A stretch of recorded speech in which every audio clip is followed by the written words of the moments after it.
Watcher to 6 actual. Target is in the main house. You have execute authority. Bravo 6. Going dark.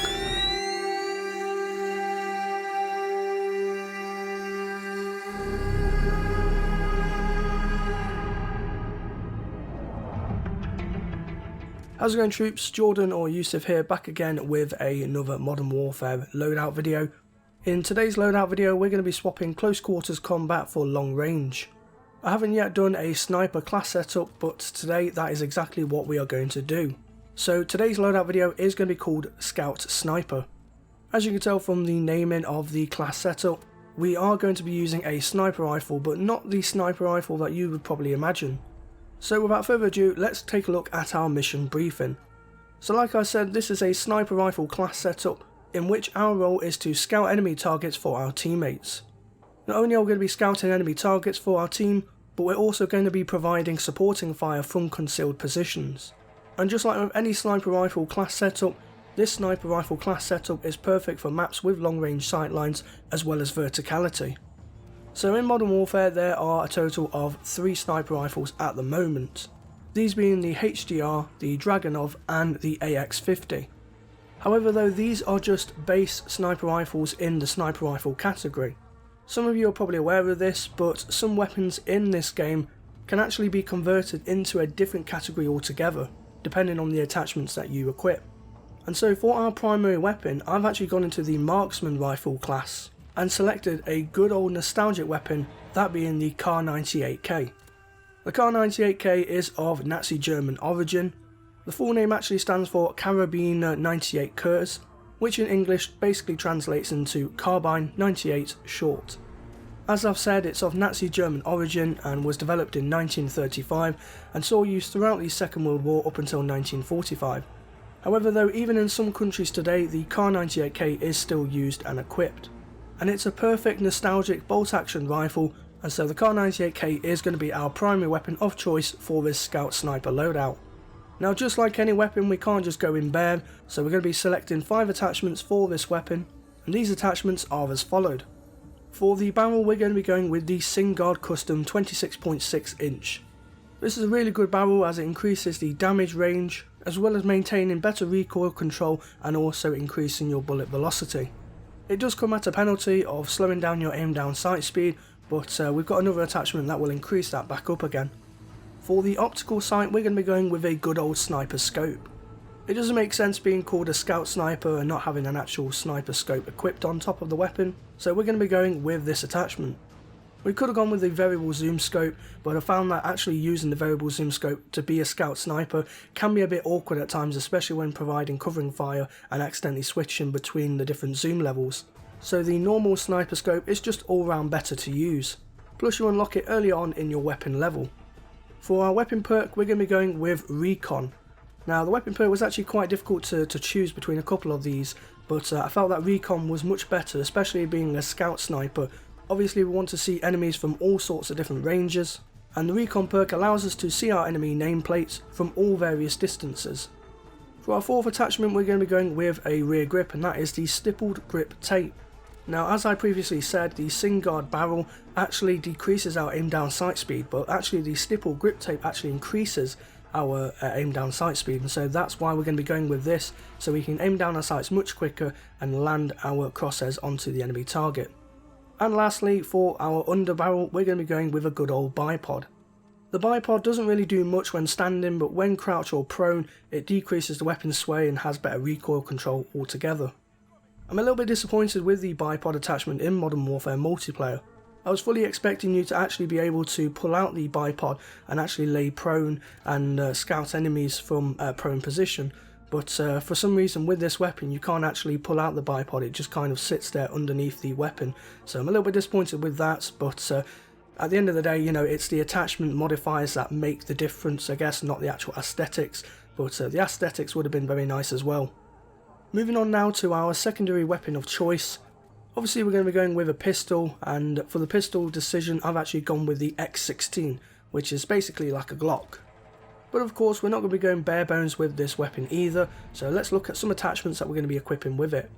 For the muzzle I've decided to go with the flash guard. This reduces the muzzle flash of the weapon and allows us to maintain our sights on target. It's especially useful if you get a hit marker with the Kar98k, so you can quickly swap out to your pistol and finish off the enemy. For our second attachment, we've gone with the 1 megawatt laser.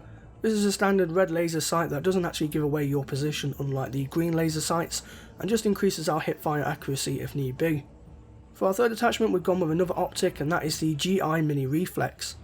You could go really with any optical sight, but I felt that the Mini Reflex was actually more better when trying to aim on target. It just gives you a wider frame of view, and so you're not being obstructed by the optical frame. For our fourth attachment, we've gone with a weapon perk, and that weapon perk is Frangible Disabling. Essentially what this perk does is, when you're firing the pistol at the enemy, it slows down their movement, but not only that though, if you actually aim at their legs, it actually disables their super sprint, and therefore it renders the enemy useless in terms of trying to sprint away to cover. And lastly, for the fifth attachment, we've gone with a trigger action, and that is the lightweight trigger. All this trigger does is increases our fire rate of the weapon, so we can quickly spam down the R2 button as much as and get that kill. So those are the weapons and attachments of choice for this class setup. Now let's move on to some perks and equipment when running this loadout in game. For the first perk, I've gone with EOD. This allows us to have increased protection against any enemy explosives or devices that can try and harm us through explosions, and also allows us to hack enemy equipment as well. As we get to different positions on the map, we don't know whether there's going to be an enemy claymore or maybe even an enemy mine, and so whether we run into an area or a room that has any of these devices inside them, we'll either get damaged but not killed, or we can have the opportunity to hack the enemy claymores or explosives. For the second perk, we've gone with the very controversial perk, and that is Ghost. Ghost hides us off enemy minimaps from UAVs, personal radars, and even snapshot grenades, which I think is crazy that it can do all that. And you don't actually have to be on the move, you can just be stationary. And it's kind of perfect for this Scout Sniper class setup, the fact that we can use this perk to remain hidden and we can stay in a concealed position without actually giving our position away. And of course, once we've taken out a couple of targets, we can then move to a different position and scout the area from there instead. And lastly, for our third perk, we've gone with Spotter. This allows us to see any enemy equipment or kill streaks through walls and buildings. Obviously, being a scout, we want to scout out any enemy equipment and devices that may be lurking behind walls, so that way we save our teammates from being killed by them. And it's our duty as a scout sniper to do that, so that's why we've gone with the Spotter perk for our third tier perk. Now we're going to be moving on to some equipment, and again I was kind of undecided with the lethal, but I thought we'll go with this one instead of a normal claymore, so we're going to be going with the proximity mine as our lethal. The proximity mine is similar to a claymore, except it doesn't actually give away the position of where it's aimed at. With claymores, you can see the red lasers extrude from the actual claymore device, and for the enemies to see your claymores, the actual laser is even increased in length, so it gives away the claymore position a lot more now. Whereas using a proximity mine, you can simply just chuck it on the floor, and it kind of blends in with the ground and your surroundings. The only real way for the enemy to dodge this is for them to go prone. They could also crouch and go past this, but they'll get heavily damaged, and therefore it gives us a good chance and opportunity to take them out with our pistol or our rifle. But anytime an enemy goes past one of these, it's more or less fatal to them. And so that's why we've gone with a proximity mine. Plus, another benefit of having this mine is that it gives us an alert or a warning that there is an enemy nearby in our presence, and it allows us to be prepared for them in case anyone sneaks up from behind us. For our tactical equipment, we're going to be going with a snapshot grenade. Originally I was going to go with a smoke grenade, but I didn't find it to be too useful, whereas a snapshot grenade is not just useful for you, but it's also useful for your teammates. If there's any enemies that are hiding behind walls or hiding in rooms and they don't have ghost on, then this snapshot grenade will light them up like a Christmas tree and it will give away their position. As I've already said, we're not just trying to kill enemies from long ranges, but we're also trying to scout them out for our teammates as well. So those are our perks and our equipment that we're going to be going with this Scout Sniper loadout. But of course it wouldn't be a class setup video without any field upgrades or any kill streaks selected, so let's take a look at the field upgrade and kill streaks we're going to be going with for this loadout. For our field upgrade, we're going to be going with the Recon Drone. This is a portable drone that you can fly around the map and spot enemies out for your teammates. However though, you won't be able to spot enemies all the time, as some people will be running Ghost, and I think it's the Ghost perk that stops them from being spotted. And since Ghost is pretty much a crutch perk in this game, it is a bit annoying, but the recon drone can be useful, and it has been useful many times as I've experienced from playing with it. Plus, being a scout sniper, we want to scout the enemies out from all different areas, especially from the skies, as the sky's the limit, and so that's why we're going to be using the recon drone for this loadout. Now finally we're going to be moving on to our kill streak selection. For our first kill streak we're going to be going with the UAV. As we all know, the UAV is a drone that flies around the map and provides us a radar letting us know where the enemies are on the minimap. However though, Ghost does counter this, and like I said, there's a lot of people that are running Ghost, so it might not be as fully effective as what it could be, but the UAV is very useful to scout enemies out on our minimap regardless. For our second kill streak we're going to be going with the sentry gun. I was a little bit torn as to whether to go with a sentry gun or not, but it does scout out enemies for us and does fire that minigun attached on top of it, and so we can use the sentry gun to cover an area off whilst we draw our attention elsewhere. And finally, for our third kill streak we're going to be going with the VTOL jet. The VTOL jet is literally like the Harriers on steroids in this game. I never thought that the Harrier kill streak could be even more powerful, but I guess I was wrong.